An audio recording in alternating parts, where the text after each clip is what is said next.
Kang le Conquérant arrive dès le 15 février dans nos salles de cinéma. Cet être va être le grand méchant de la saga du multiverse et le film Ant-Man and the Wasp Quantumania ouvre la phase 5 du MCU. Si vous êtes dans cette vidéo, c'est pour vous préparer tout simplement à l'arrivée de Kang le Conquérant, à la suite des aventures d'Ant-Man et de la Guêpe, et essayer de vous rappeler un peu tout ce qu'il s'est passé avant du coup qu'on arrive à Ant-Man 3. Cette vidéo a donc pour objectif de vous donner les informations les plus importantes afin que vous soyez le mieux préparé à rentrer dans la salle de ciné et vous dire bon ok, je vais voir Kang le Conquérant, je vais voir Ant-Man, je vais voir la Guêpe. Maintenant, j'ai tout en tête et je peux apprécier le film sans me poser trop de questions. Vous êtes donc dans le Ludoverse, l'univers qui se balade d'univers en univers. Oui, c'est un univers entier qui se moue, qui se déplace. Donc voilà, j'espère que vous êtes confortablement installés dans votre vaisseau spatial, parce qu'aujourd'hui on va revenir sur la série Loki, mais notamment la saison 1, et aussi sur quelques films Avengers, comme Avengers Endgame, ou encore Ant-Man 1 et Ant-Man 2, qui s'appelait d'ailleurs Ant-Man et la Guêpe. Il semblerait que vous soyez bien assis. Bon, du coup, accrochez votre ceinture intergalactique et préparez-vous à rentrer dans le Ludoverse.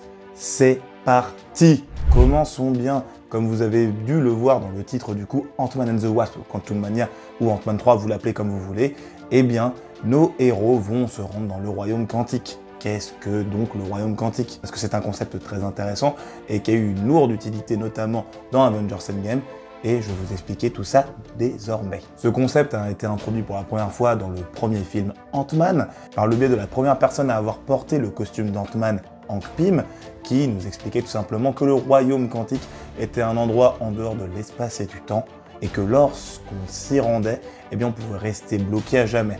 C'est très simple, grâce à la technologie Pym, comme vous le savez, vous pouvez agrandir ou réduire votre taille, mais lorsque vous réduisez votre taille à une taille subatomique, donc niveau atome, voire encore plus petit, eh bien vous vous rendez tout simplement dans le royaume quantique, dans lequel, normalement, de ce qu'il nous avait dit, eh bien on est poussé à réduire notre taille jusqu'à la fin des temps, en fait, tout simplement. C'est entre autres le monde du tout petit, donc comme vous l'avez compris, taille subatomique, forcément, c'est encore plus petit qu'une fourmi, voilà, c'est une taille atome, je vous ai dit, voire moins.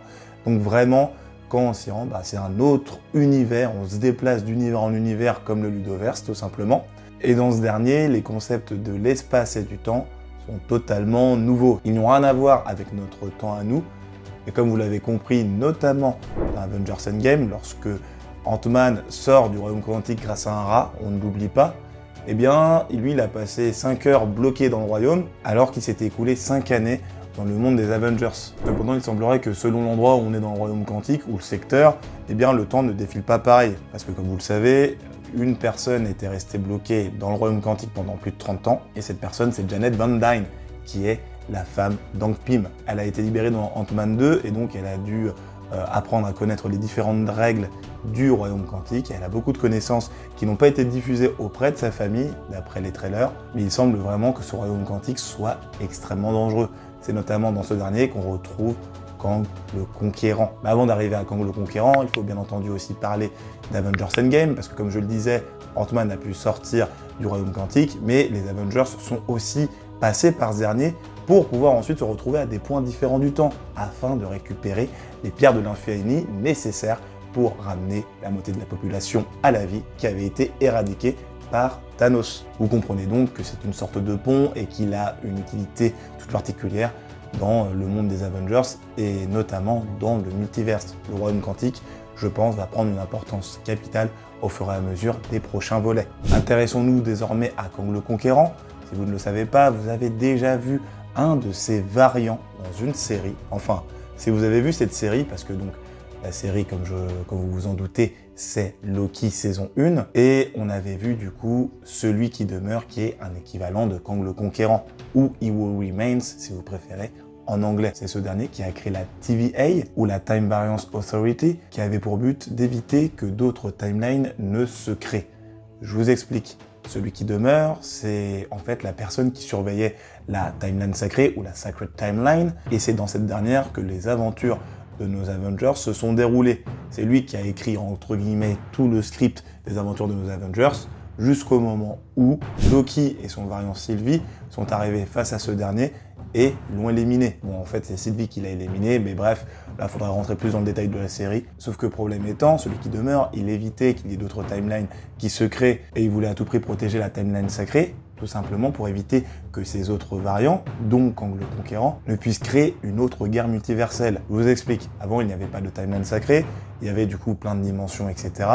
Et les différents variants de Kang ont commencé à se rencontrer et se balader d'univers en univers afin de partager leurs connaissances jusqu'au moment où certains ont décidé de conquérir les timelines de leurs congénères ou même les autres timelines plus largement. Ce qui a entraîné une guerre multiverselle et même une guerre entre tous les variants de Kang jusqu'au moment où celui qui demeure découvre une arme toute puissante appelée Alios, qui est du coup son chien fou, son entre guillemets garde du corps qui lui a permis d'éliminer les autres univers afin d'en conserver qu'un seul sous la forme de la Sacred Timeline. Et pour éviter qu'une autre guerre multiverselle n'arrive, il a décidé de créer son scénario de l'histoire du temps entre guillemets et d'éviter que d'autres timelines ne puissent apparaître afin que d'autres Kang ne puissent apparaître aussi et éviter tout simplement qu'ils se retapent dessus. Et donc avec son décès, retour du multiverse, apparition d'un autre Kang le Conquérant dans Ant-Man 3 et qui sera du coup l'antagoniste phare. Voilà, vous savez ce qu'il y a à savoir sur celui qui demeure, on va pas creuser plus le sujet. Et autres petites informations,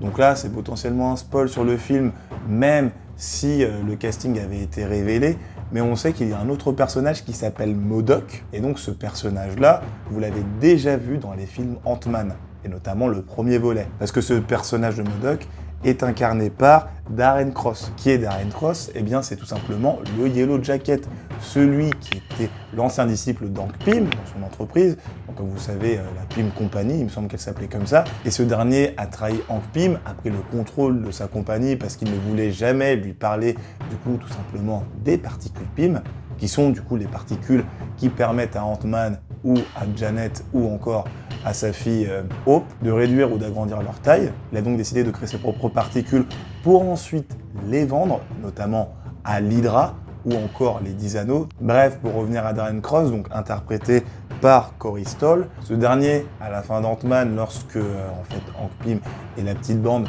ont réussi à brûler toutes ses recherches et à détruire d'ailleurs le labo, eh bien le Yellow Jacket a décidé d'éliminer Scott Lang et sa famille, donc Scott Lang qui est Ant-Man, sauf qu'il s'est fait avoir par Ant-Man qui a réussi à rentrer dans son costume en réduisant sa taille jusqu'à la taille subatomique, la fameuse, ce qui lui a permis de détruire de l'intérieur le costume de Yellow Jacket. Ce dernier a donc réduit de taille et a tout simplement disparu jusqu'à se retrouver, donc comme on le suppose, dans le royaume quantique où il est devenu MODOK, l'un des ennemis qu'affrontera Ant-Man et sa petite clique. Donc voilà les guys, je pense que c'est les choses les plus importantes à retenir avant que vous vous rendiez directement dans les salles de cinéma pour voir Ant-Man 3 ou Ant-Man and the Wasp Quantumania ou encore Ant-Man et la Guêpe Quantumania. Voilà, il y a beaucoup de noms, beaucoup de titres. Bref, dites-moi dans les commentaires si vous pensez que cette vidéo vous a été utile et si vous êtes hypé par Ant-Man 3. Moi j'ai été pas mal hypé parce que je l'ai vu en avant-première et je tiens à vous dire que j'ai été déçu. Bref, petit teasing pour la critique qui arrive bientôt. Bref, ça me fait une petite transition parfaite pour vous dire de vous abonner, de lâcher un like et de partager la vidéo. Cela permettra de donner de la visibilité à la chaîne. Et en plus, comme ça, vous ne louperez pas les critiques et les différents sujets que je vais faire sur Ant-Man 3. J'ai déjà d'ailleurs parlé de beaucoup de sujets sur la page. J'ai notamment fait une vidéo sur l'invincibilité de Kang le Conquérant et le fait qu'on ne puisse pas le tuer. Bon, il y a d'autres sujets, mais je vous dis juste celui-là. Allez checker sur la page, ce sera beaucoup plus simple. Vous pouvez aussi me suivre sur mes divers réseaux sociaux que sont Twitter, TikTok et Instagram, sur lesquels je diffuse du contenu régulier, donc n'hésitez pas à aller checker tout ça. Si vous préférez juste entendre le son de ma voix, je vais le faire rapidement, mais j'ai lancé le Ludoverse Podcast, sur lequel je balance toutes mes vidéos au format audio.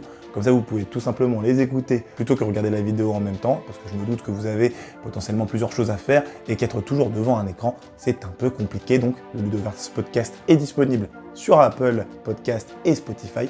Donc, allez cliquer, mettre les 5 étoiles pour qu'il soit bien référencé, etc. Cela me fera extrêmement plaisir. Et puis voilà, je pense que j'ai fait le tour de tout ce que j'avais à vous dire.